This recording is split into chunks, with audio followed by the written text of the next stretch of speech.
Hello. So I'd like to take this opportunity to thank all of you for joining us today for our Reimagining Schools to Protect Students in Teacher Health webinar. My name is Erica Zeno, and I'm a member of the marketing team with Condair, and I'll be your moderator this afternoon. Before we get started, I'd like to just a few housekeeping items. If you haven't already, please take a moment to mute yourself. This presentation will run approximately 50 minutes along with a 10-minute question and answer session. During this presentation, if there are any questions, please feel free to place them in the chat section. We will address all questions during either the question and answer session, and if we run out of time, we'll follow up with a phone call or an email. A recording of this webinar will be sent to all registrants, and a certificate of attendance will be sent to all participants who have completed this webinar.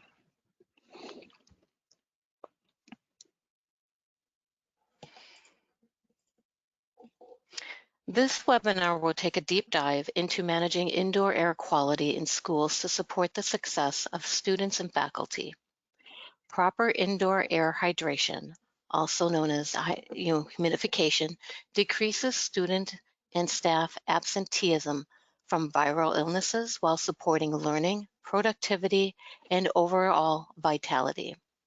Some takeaways that you can expect to learn are how your school indoor environment can affect occupant health, how indoor air quality relates to viral disease transmission, why viruses thrive in dry conditions, what causes Legionella outbreaks and its impact, the role humidity, temperature, and CO2 play in making your building occupants healthier, the financial gains from an investment into optimal humidification, and the best practices and products to improve your school's indoor air quality.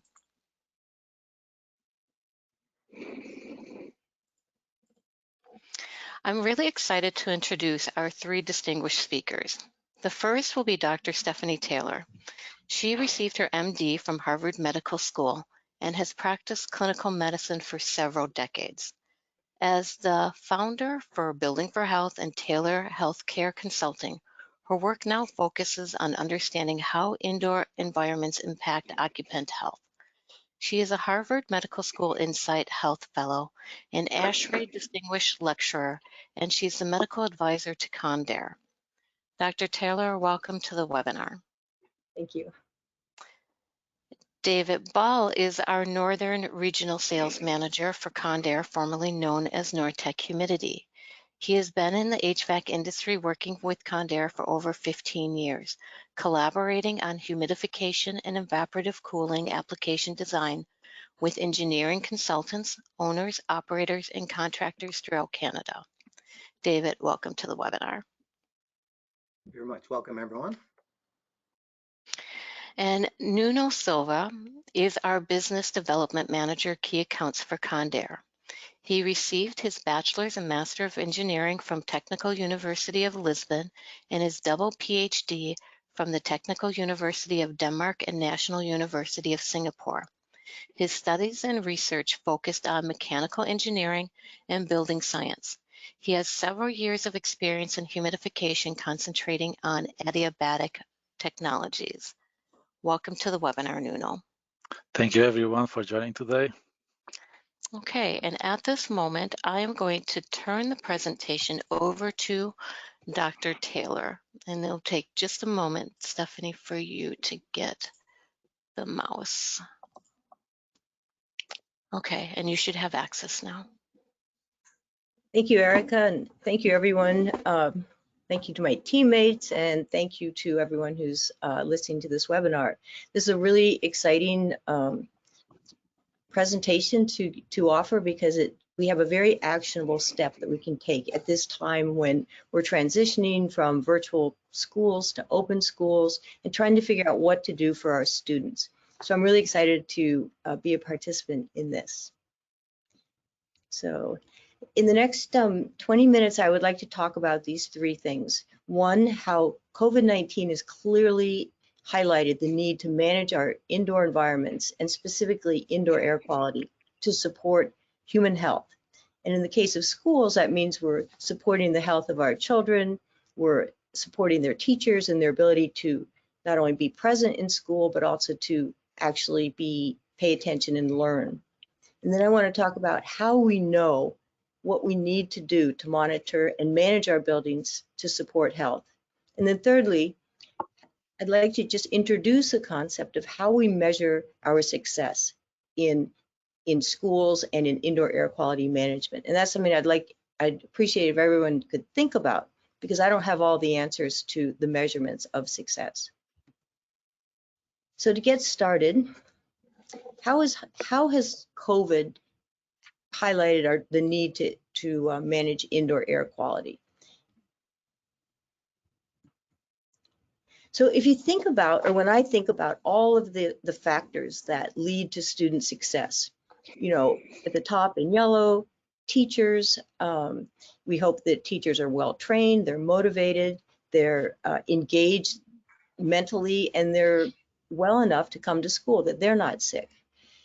If you look down the bottom in green, the school physical environment's important. You know, the geographic location will relate to outdoor pollution. It may relate to student safety. But the indoor environment is also very important to their learning and to their success. So the size of the spaces, the colors, the lighting, acoustics, all of these things have shown to be important to students' attention. And now we're finding out how critical the indoor air quality also is. Because if you think about the students, they need to come to school, so they have to be healthy enough to come, and they have to be able to focus. And some of that will be a lack of distraction from home issues, but it will also be the functioning of their brains while they're in school. So if you look at this slide and think, how many of these really key factors are related to indoor air quality? And it turns out that actually out of 10 metrics that I have listed, 5 of them can be managed and are clearly impacted by the quality of the indoor air. So let's take a look at how that works and what we can do to optimize our students' chance of success. So now that, you know, if we start thinking about this field, that the indoor air quality is important, not only for things that we've been thinking about with regards to buildings. You know, we've been measuring a successful building based on whether there's a lot of fuel consumption. That brought in the whole LEED platform. ASHRAE talks a lot about having occupants comfortable. And of course, we want our buildings to have a high real estate value. But now that we know more clearly than ever because of COVID that our health is also related to the indoor environment, we need to think about how we minimize infections and inflammation, how we prevent organ damage and cancer, and how we actually optimize the thermal conditions to support the functioning of our bodies. So this is a whole nother area that we now know is really impacted by indoor air. So given that this is such an impactful topic, how do we know which metrics are related to human health? Not just to energy consumption, not just to real estate value, not just to comfort, but truly to health and learning. So if this is our student or our family member, how do we know if we're doing things correctly? You know, if we were coal miners in the old days, we would send a canary into the school, or they sent the canary into the coal mine. And if the canary came out flying and singing, the miners knew that the chances are that it was a good environment. We can't really send a flock of birds into our schools to determine whether or not the indoor air quality is good. When I was first reading about this, I felt really sorry for the canaries. So I was happy to learn that if they came out suffering, they hopefully could be resuscitated. But that's an aside. So now we have the challenge of evaluating indoor air quality from the perspective of human health. And a great place to do that, this is one of the first studies that I was involved in, is actually in a hospital. And not because it's a hospital or because I'm a physician, but because in a hospital, we're already collecting an enormous amount of data on the occupant. So if you think about the patient in the bed as sort of like the canary in the coal mine, or as the petri dish that we're monitoring to see if we're managing the hospital building environment correctly, we can learn a lot. And what we've learned, starting in hospitals with patients, we now are finding the same trends apply to all of us in buildings. So just to run you through this study, this was a brand new hospital in the Chicago area. So cold winters, warm summers. It's a brand new hospital, LEED Silver. And we monitored the 11 metrics that you see in the middle. So temperature, hand hygiene, pressurization, CO2, humidity, room traffic, room air, and outdoor air. All these rooms were filtered. They were all single rooms, private bathrooms. So we took a huge amount of data on the patient rooms, and we related them to whether or not the patients got new infections while in the hospital. So we had about 400 patient outcomes to correlate to. So when I was involved in this study, I thought, well, hand hygiene is going to be important, or maybe the number of visitors. But we were really startled to learn that the most powerful metric, the most powerful correlation with increased patient infections and poor outcomes was low relative humidity in the patient rooms. So if you've heard me talk about this before, you will know that we fired our first statistician. We said that's wrong, it wasn't what we expected. We hired a new one who came back and said, this is an independent correlation.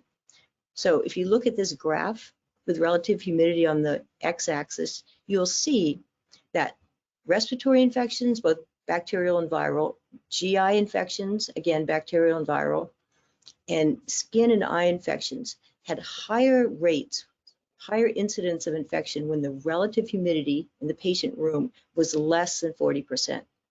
And we identified this 40 to 60% interval where the infection rate was the lowest, with the exception of urinary tract, but that had other correlations such as hygiene and mobility. But this was the first study that I was involved in that clearly alerted us to the fact that when the indoor relative humidity was less than 40%, the infection rate was higher and more patients stayed in the hospital or actually died. So that was an eye-opener for me. This is another study that was done shortly after that in a school. This is a preschool done by the Mayo Clinic, where Dr. Reimagining and her group took a first one school, and then they repeated this study in 4 other schools. And they humidified half of a school in the wintertime to 45%. Let the other half of the school do what buildings do in the winter, bring in outdoor air, heat it up, and the relative humidity falls. And what they found was interesting. They found that in the humidified part of the school, there were fewer particles carrying viruses. And if you look over one more column, and this is really fascinating, they actually found that in the humidified part of the school, the infectivity of the viruses that were present, the actual virulence, was diminished in the humidified part of the school. And then not surprisingly, there were fewer children absent from influenza in the humidified part of the school. So this is a great study because it has a simultaneous control. So if we talk about viruses in the air, or if we talk about bacteria in the air that are affected and cleaned out, so to speak, by humidity, there's another part of the discussion, and that other part is, what does the indoor condition do to the human occupant? And we now know, this is a great study that came out in May of 2019. It was done in genetically engineered mice that have the same immune system as humans. But Dr. Reimagining and her group looked at what happens to the mammalian immune system in low relative humidity versus proper relative humidity of 50%. So if you think about your own respiratory tract, the first line of defense is actually from your sinuses into your throat down into your lungs, a layer of mucus. It's sticky, it grabs things, if particles or microbes that you might inhale. There's little hairs in that mucus called cilia that are constantly washing upwards away from your lungs to keep things out of your lungs. And then subsequent to that, if something does get down into your lungs, there are strategies for the rest of your immune system to come in and protect your lungs and your body. These things are called interferon, and then the rest of your immune system kicks into gear. And what her group found was that at 20% relative humidity, all of these steps are very impaired. Your mucus is too thick, the cilia doesn't work, the secondary branch of your immune system does not kick into gear adequately.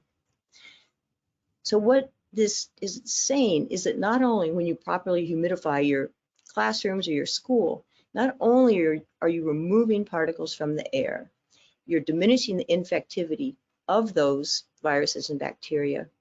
And thirdly, you're supporting the immune system of teachers and students.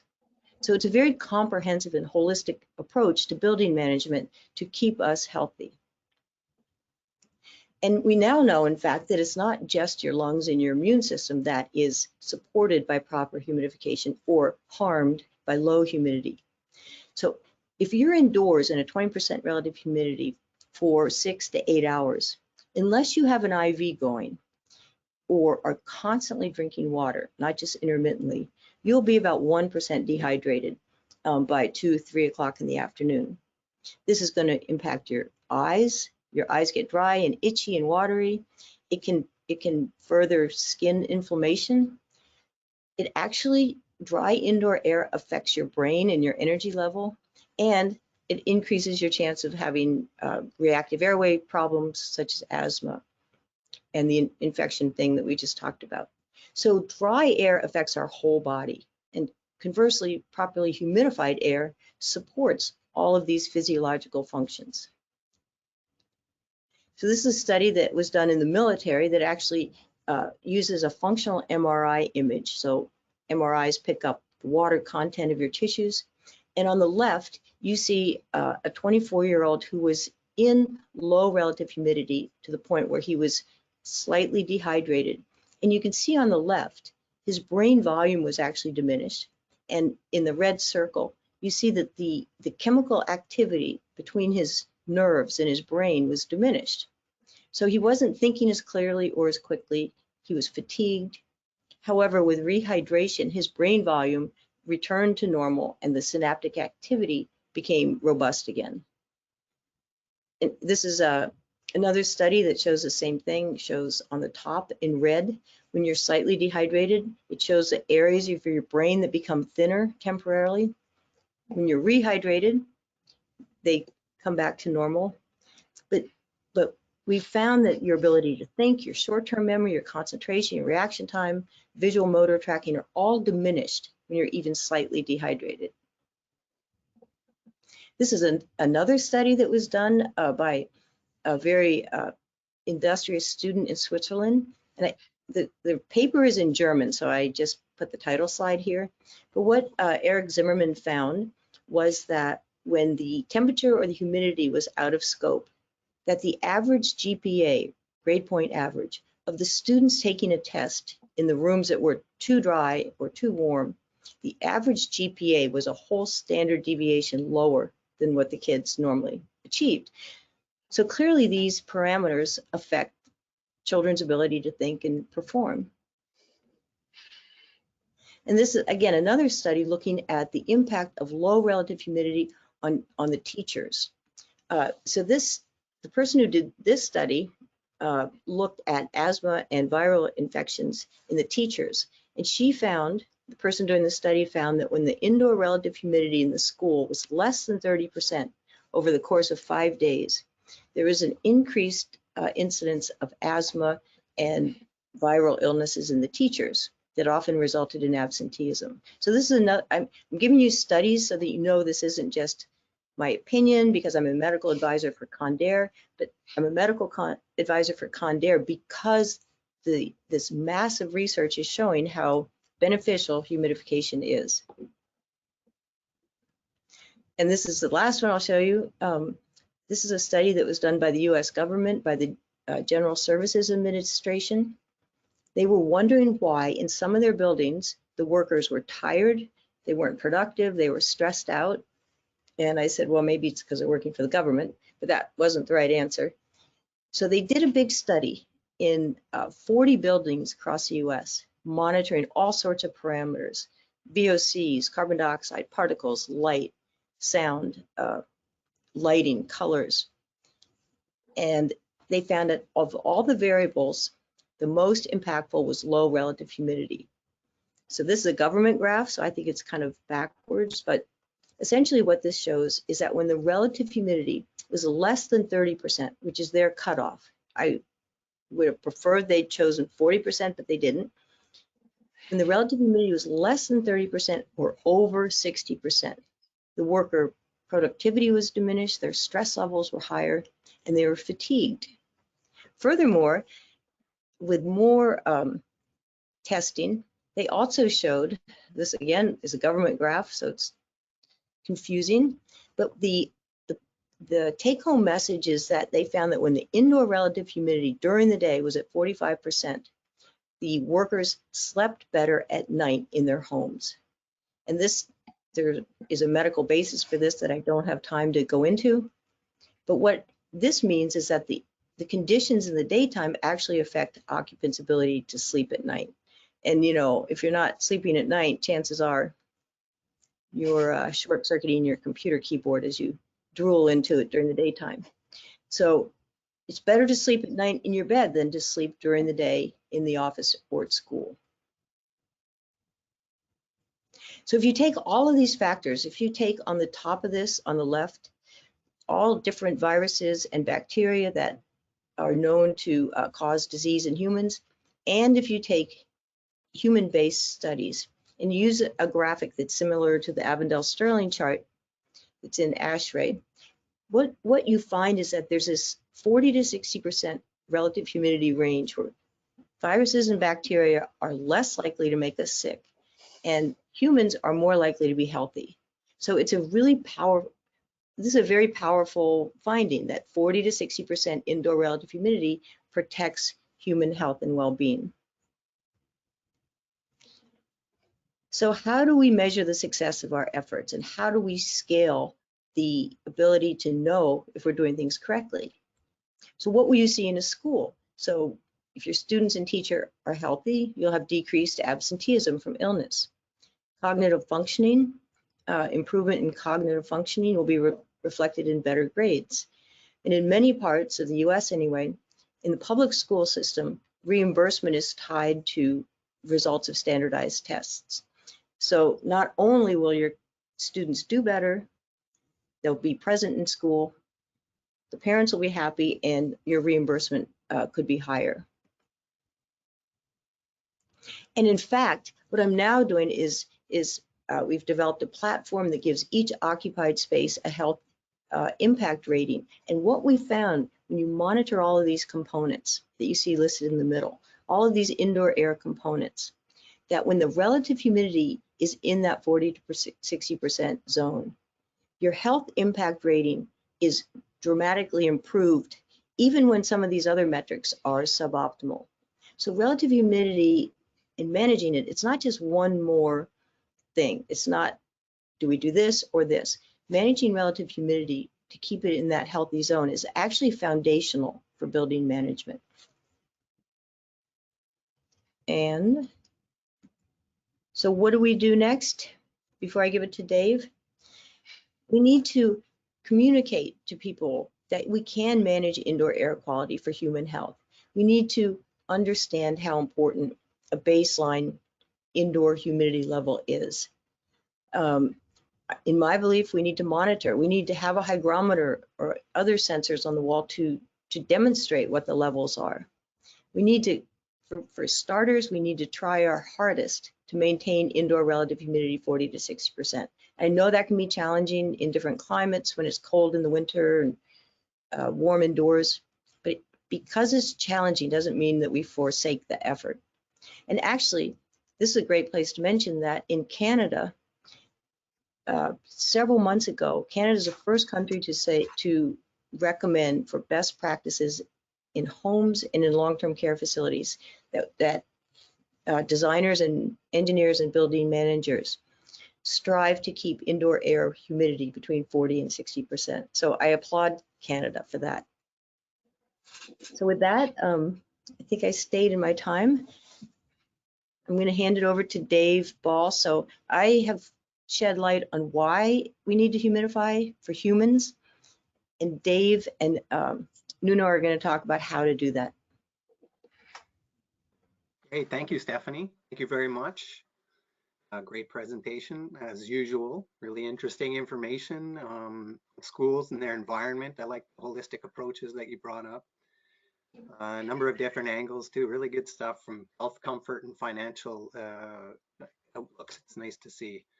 And great to hear and see you speak again in an online webinar. But I'm in Canada. I'm based out of Ottawa, so we're a little bit behind doing this in person. But hopefully, we'll get to do that pretty soon. Too. Yeah. So yeah, I'm David Ball. That's me with the simple job title of Northern Regional Sales Manager. I know it's not quite as impressive as Dr. Taylor with her Harvard MD or Nuno with his double masters. But I'll do my best to contribute on this important topic of humidification in schools.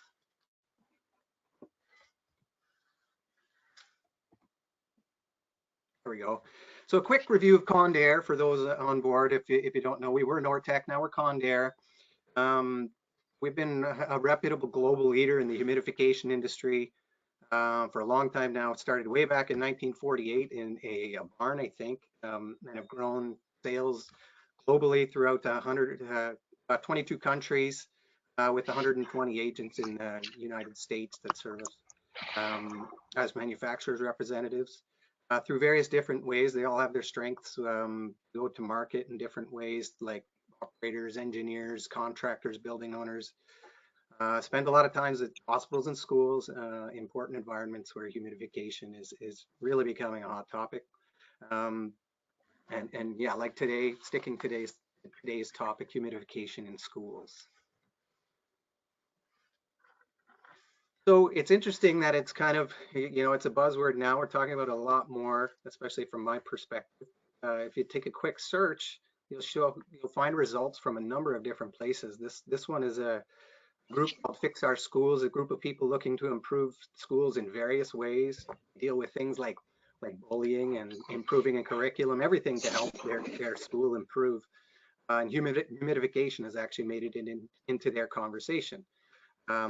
Perkins and Will here put together a K-12 roadmap, including 7 strategies for promoting air quality with information on humidification as well. Say that humidification is good, just don't go too far, which Nuno will get into a little bit shortly.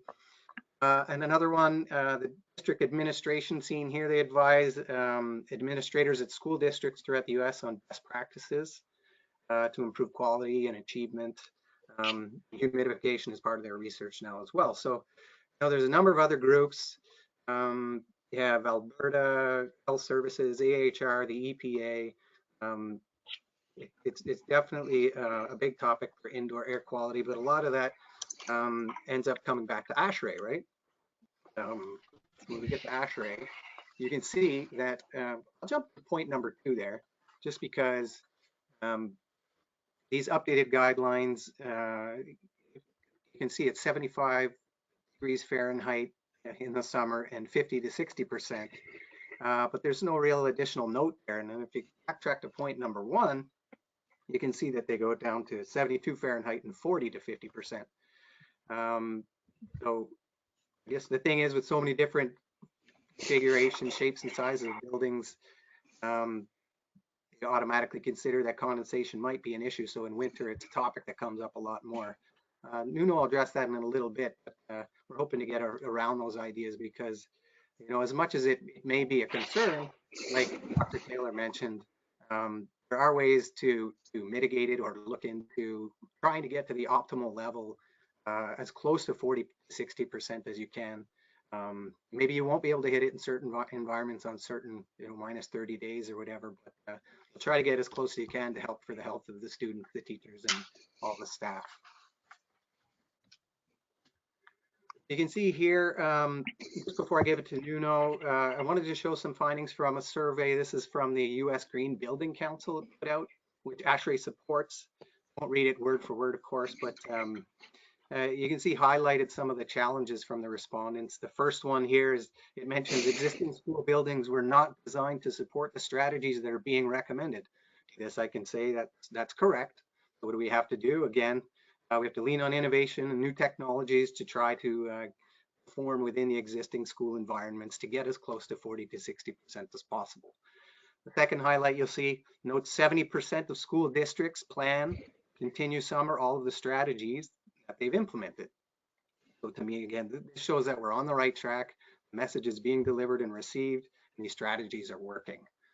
And the final highlight that you'll see is we know improved indoor air quality has a positive impact on student performance and general well-being. And Corey Metzger, the school team lead of the ASHRAE Epidemic Task Force, is hopeful that more schools will consider and implement the guidance provided by ASHRAE. And I know my wife, myself, and even my kids are on board with that. But that's not if their school is full of condensation. So I'll let Nuno touch on that right now. Here we go. Nuno Silvo, take it away for a second. Good afternoon, everyone. So, like Eric was saying in the beginning, I'm a business development manager for Condair for key accounts.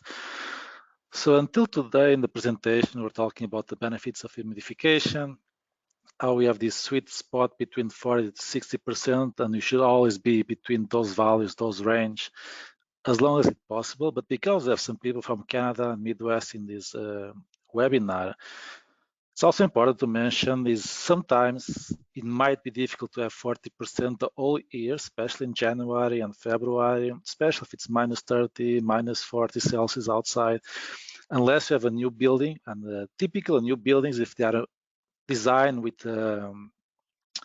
humidification on their design, they can make the building ready for 40% in the winter. But especially schools, many schools were built in the 80s, even on the 70s, on the 90s, single pane windows. Especially in Canada, it might be difficult to have the 40%, unfortunately. New schools should be fine moving forward, but the old schools, we might have some issues. So what we do and we recommend is sometimes you need to put some kickbacks on your range and go to 30, 35%, usually 30. That can be done with depending on the design of the school and on the control systems there, with temperature sensors, with condensation centers, with ventilation, more heating, for example, also increase the heating set point. So there are different ways. You can also, of course, retrofit, renew the school with the new vapor barriers, new windows, for example. Typically, one of the weakest spots for condensation is the windows and the windows frame, especially if it's a bit old. And you can see, for example, in this picture now we are showing, so on the left you have a double pane window, so double glass. On the right you have a single glass. And you can see, so you have a range of indoor temperatures from 60 to 80.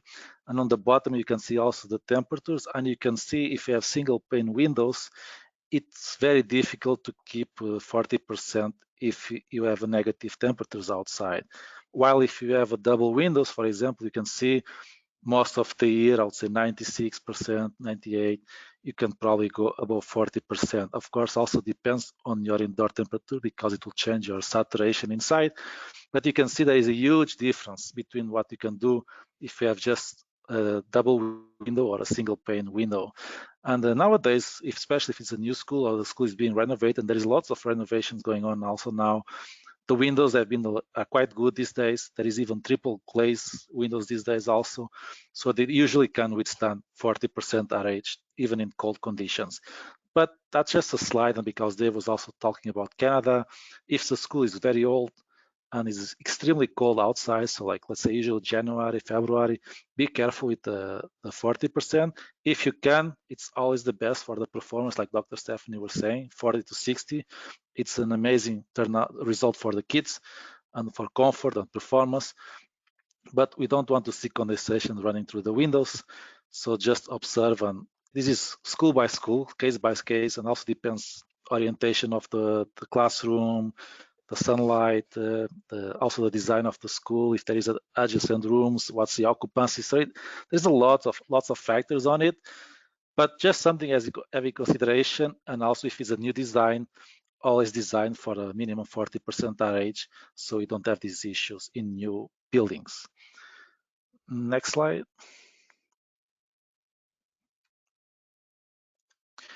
Yeah, so like Dave was saying, Dave is going to speak more about that, but there are two different types of humidification. It's isothermal, the more classic, that's been used for many years since in buildings, like steam. So you can boil steam, basically. It can be with gas, electric, resistive, or inductive.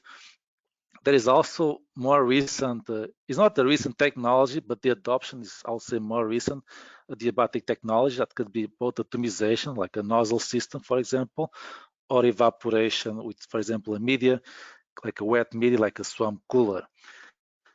So the main difference is isothermal, you boil the water, so the energy is one by one, so there is no magic there. So the energy you need to supply to the water to change phase to steam, it's a the evaporation.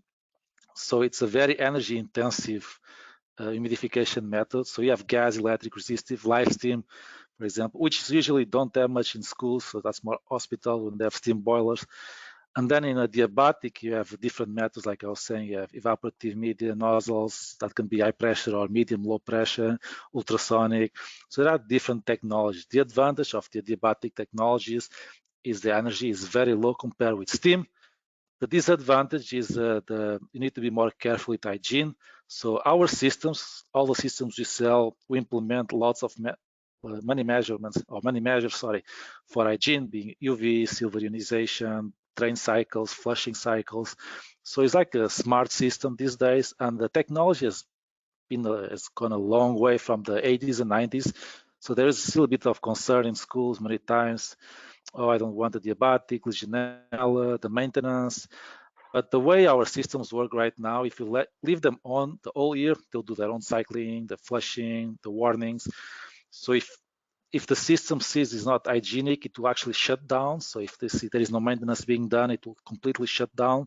And you need the factory password, for example, to restart. So there's a lot of stuff being implemented on adiabatic. And you can see, if you look on this psychometric chart, so the red line, that's a typical steam humidification. So you go up with the constant temperature. Usually it's not constant, you get maybe 2-3 degrees, but it's more or less isothermal. And then you increase your relative and your absolute humidity. Well, you see the blue line, so that's an adiabatic system. So you can see it goes down on the temperature, the dry bulb on the bottom, and also increase the humidity. So when you humidify, you get both cooling and humidification. And where you get that cooling, so when you use the adiabatic humidification being evaporative or atomization or ultrasonic, the water is going to remove energy from the air to change phase. So it means the air gets cooled because the water removes energy from the adjacent air to change phase, to vapor. So it means the more you humidify, the more you cool down, which can be disadvantage if it's, for example, winter where you bring a lot of cold air. But if you have very climate regions where it's hot and dry, or even if you have economizer cycles and you do the system well designed, you can use that cooling for your advantage to reduce the heat load on the building. And depending on the size, you can actually reduce your chiller size a lot if you have adiabatic humidification and cooling. And now I'll go back to Dave again, and we'll quickly show you just our portfolio. Sure, thanks, Nuno. So quick high overview of our products. We won't dive deep in them today, but if anybody has any further questions, of course, reach out to us. The contact information will be at the end. And of course, we'll have a Q&A session. So yeah, you know where to reach us. Let's start with the steam technology. As Nuno mentions, the isothermal process. You need energy from somewhere, so you have electric or gas generally. And Condair has two models of electric unit. The Condair EL on the left, far left, is an electrode style humidifier with a replaceable cylinder. And then next to it is the Condair RS, and this is a resistive style electric humidifier with a tank that can operate with any sort of water type, where the EL actually needs regular potable water. And then they're good to about 200 pounds per hour. Anything beyond that, you start looking at different technologies maybe. Again, site specific, but often you'll look at gas if gas is available, or if electrification hasn't happened just yet and gas is something that you're looking at for a school. Gas model goes up to about 600 pounds per hour. Indoor and outdoors units are available. So that's the general steam side generators that you get, and the last two on the right that you look at are used with central boiler systems. So you're either directing boiler steam right into the airstream or passing it through a heat exchanger and then creating clean steam from there. that's the steam side of things. And then if you look here on the adiabatic side of things, you can kind of see this slide is a lot busier, right? So there's a number of different products on the adiabatic side. Like Nuno mentioned, it's being adopted more and more in North America. And I think with new technologies or new innovations in old technology actually, and managing water systems as best as we can, any sort of stigma with Legionella or water maintenance is starting to maybe not go away completely. You have to consider it, of course, but it's being managed very, very strongly, as it's a really high priority item with any adiabatic system. So water treatment systems, Condair can help you out there, and they can go with any of these other adiabatic systems. So if you start from the left, you're looking at an evaporative unit. The ME unit is an evaporative flow unit. Next to it is a high pressure atomizing system. Uses high pressure pumps to basically atomize the water. You can put that in space or in a room or in the air handler, that is. And then the third one from the left next to it is a hybrid of both. So it does evaporative as well as atomization. We won't go into the higher end details, but that one's really good for tight real estate environments. But you can kind of see, before we go too long here, I won't go through all of them, but there are a number of products. And to stick with today's topic, I think we want to focus on the one on the far right. So if you direct your attention to the far right, you'll see a ceiling humidifier, call it. So if you look right above Nuno's head right now, there's a ceiling tile right there. And these TEs can fit beautifully right in there.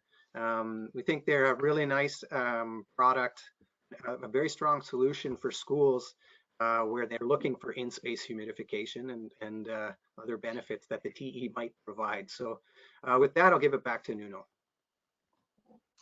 Thank you, Dave. Yeah, so like Dave was saying, and now if I can get your attention, guys. So this is actually a new product we just launched recent some months ago. And this product is a bit different from our other products. So it's a very simple humidifier. So like Dave was saying, it's a ceiling tile humidifier. So what you do is you basically take one of the tiles in your drop ceiling, or if you have a drywall or an open ceiling, and you just slide this humidifier there. So it's a very simple and was designed for simplicity so the teachers can control it, and I'll show you the remote how it works. So it's a very, very simple humidifier, because sometimes schools, and especially if there is kids and teachers and the maintenance people, they don't want very sophisticated humidifiers because of all the maintenance and all the installation costs, etc. So it's one size, so it's 5 pounds only. So there is only one model. There is no accessories, there is nothing, so everything will come with the humidifier. So there is a humidifier, all the plugs for drain inlet, the control, the humidistat, everything comes already integrated with the unit. And this is an evaporative system. So inside this box, there is a evaporative media, a polyester media. So it's not a glass fiber or other type of media. So it's like a polyester. I actually can take it out and wash it. So the way it works is you put this on the ceiling, then the air goes through it, gets humidified, and goes back to the room. So it's a recirculation system. So this was also designed because many schools, they don't have central ventilation system. So it's difficult to add the humidification to the room because there is no air ducts going in. So with this system, you can just take one tile or make a hole on the drop ceiling and slide it in, and it's good to go. And each classroom will have its own remote control, so you don't need to have like a centralized BMS system, etc. So every teacher can turn it on and off, for example, and choose also what's the set point they want. And you can put actually one or multiple units in one room. So if you see the next slide, Eric.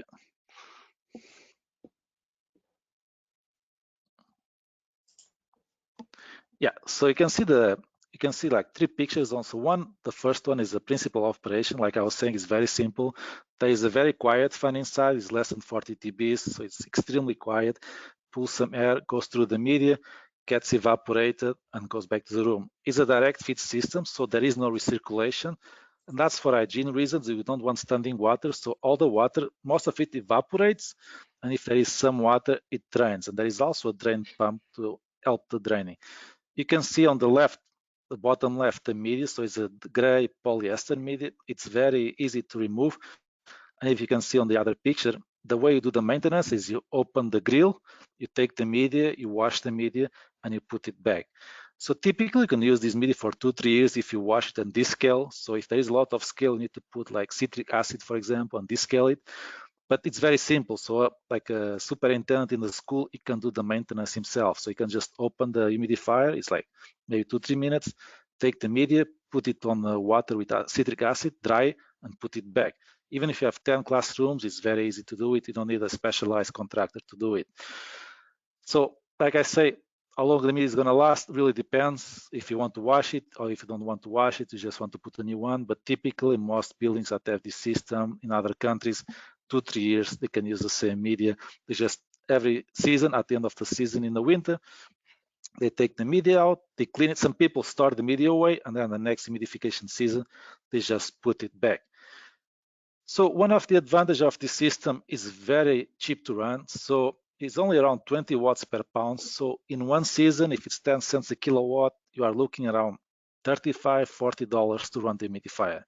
While if you have equivalent size steam, for example, a small steam unit, the canister steam, you are looking around $900, $1,000 just in electric to run the humidifier. So with this, you can put it in, even if you have 10 units, you are looking less than $500 for 10 classrooms. You can, if you have a big classroom, you can put 2, but still really cheap compared with steam. So you can see on the right, there is a picture. So that's the remote. So this you put on the wall. There is actually a humidistat, so there is an opening on the bottom. And then it's very easy. So the teacher or someone can just turn it on and off, can dry. If there is some problem with the unit, it was also shown here. And you can also do 4 cycles. And you can also change the humidity set point with these controls. So you don't need a centralized system. It's very easy. If, for example, someone feels it's too dry, they can just turn it on, and after 2-3 minutes, it's already humidifying the room. Also, next slide, please, Erica. One of the things also is quite nice with this unit is most of the adiabatic humidifiers, they need RO or DI water. This humidifier, you can put normal city water. So just the school water, just plug it in, and you can just supply that water. You don't need any water treatment. You can use soft water if you want, but you don't need RO or DI water. Also, there is a drain pump on the humidifier, like I was saying, so you can have some pull, so you don't need a completely gravity drain. Hygiene and noise, so some of the characteristics, because it's for a school, right? So like I was saying, there is no recirculation, so it's direct feed, so there is no standing water inside. The media can be washed and reused. There is drying cycle, so if there is no demand, it will completely dry the media, so there is no smell or some biofilm on it. There is also no droplets, so it's evaporative system, so everything is evaporated, so there is no mist. And also there's a bunch of functions for drain failure, etc., drain pump. So if there is some problem with the drain of the unit, it will shut down the unit. Also very important for schools, and that's one of the most important considerations, is the noise. It's extremely quiet. I've been next to many units in rooms. You can barely listen to the unit. I have 40 dB, but this is actually worst case. So it's going to be lower than that. So we're probably around 32, 33 dBs. So extremely quiet, which is very important for a school. So that's what I wanted to tell you about this new unit. It's a very nice unit. It's not more expensive. It's not much more expensive than a steam unit, and you have a good payback because of the energy savings. And also for the maintenance, it's very easy to be maintained by the people in the schools. And if you don't have the real estate or don't have space to put humidifier, this is perfect because you can just hide it on the ceiling. So that was from my side, and then I go back to Erica to finish the webinar, and then we'll take your questions and answer gladly to them. Okay, thank you, Nuno. So I'll just briefly touch this before we go into the question and answer section. I just wanted to let you know that we do have a free white paper. It is called Making Buildings Healthier. That can be scanned and downloaded here. It can also be downloaded from our website, www.condair.com. It's a great resource summarizing some of the latest findings addressing factors that protect you and your building against infectious diseases. The second thing I wanted to let you know was that we will have 10 lucky winners in our audience today. And these winners will receive a free mini Condair hygrometer. This little device will help you keep track of the temperature and RH in your immediate surrounding area. And I will move on now to the question and answers section. So if anybody has any questions, please feel free to put them in the chat section. I'm just going to take a peek.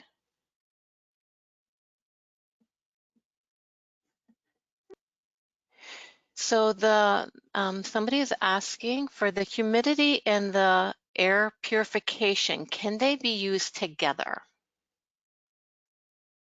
I can take a stab at that. I'm not sure exactly which air purification system the person is talking about. There are a number out there. There's germicidal irradiation, there's filtration, there's bipolar ionization, and I'm not weighing in on my opinion about them, but those are the strategies that we talk about.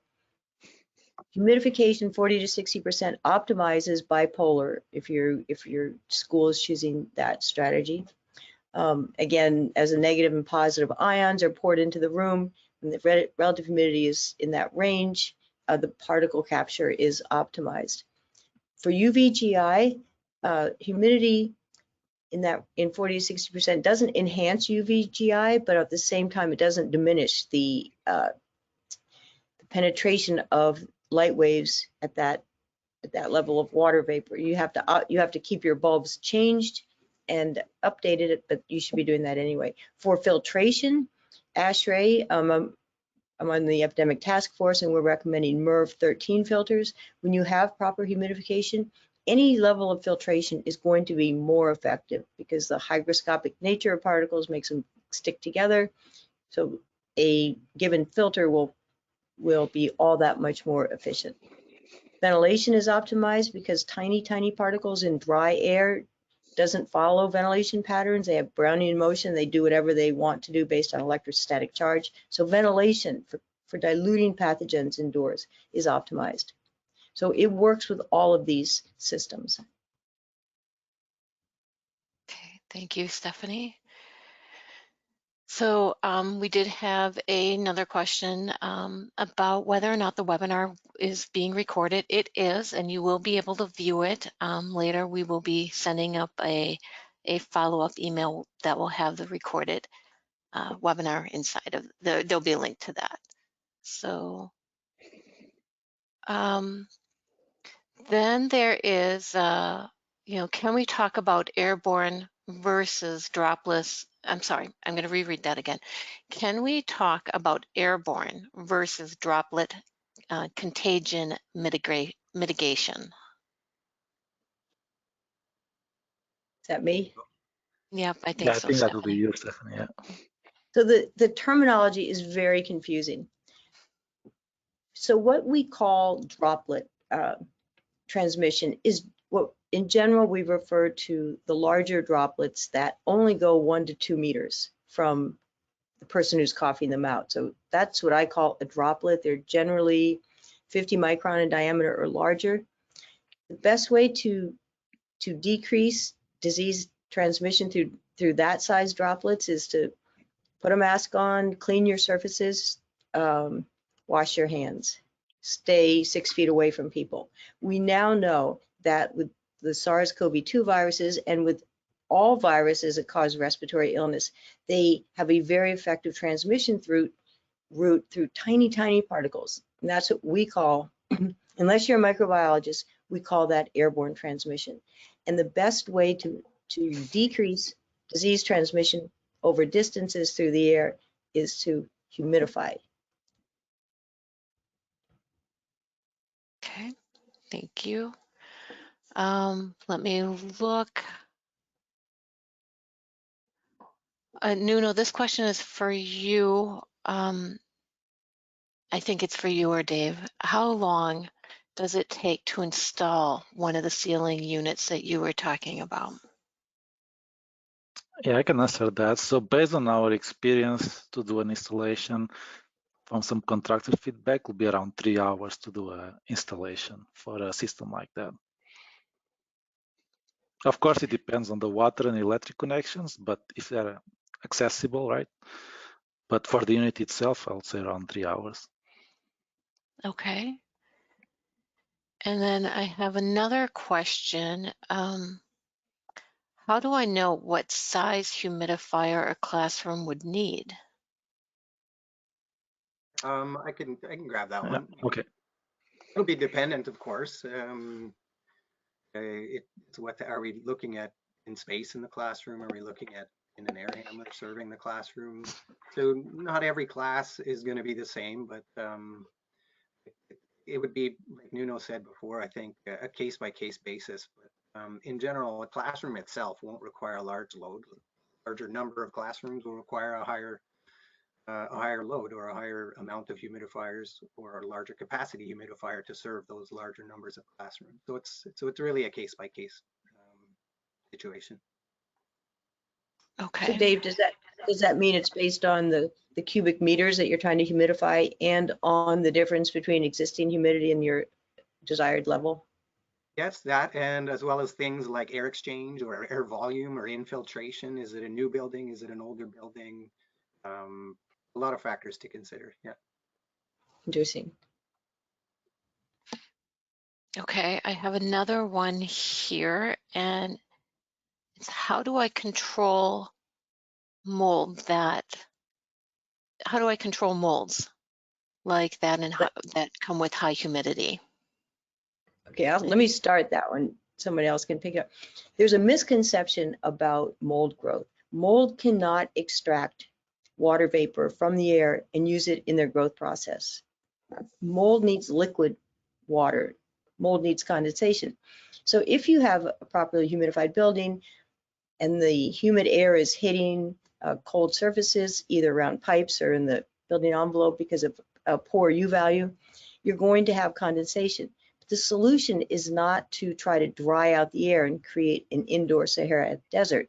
The solution is to properly insulate your building. So prevent the cold surfaces. But you also need to understand that if you have any existing mold and you simply dehumidify, the mold is going to release all sorts of respirable particles, hyphae and spores that are going to then cause respiratory disease. So if you have mold, remediate, but keep your relative humidity 40 to 60%.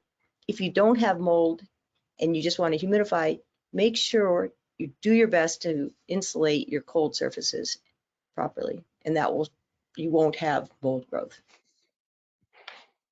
And you guys, Dave or anyone else, you can finish that answer. No, I agree. Yeah, I mean, it's always about the building, right?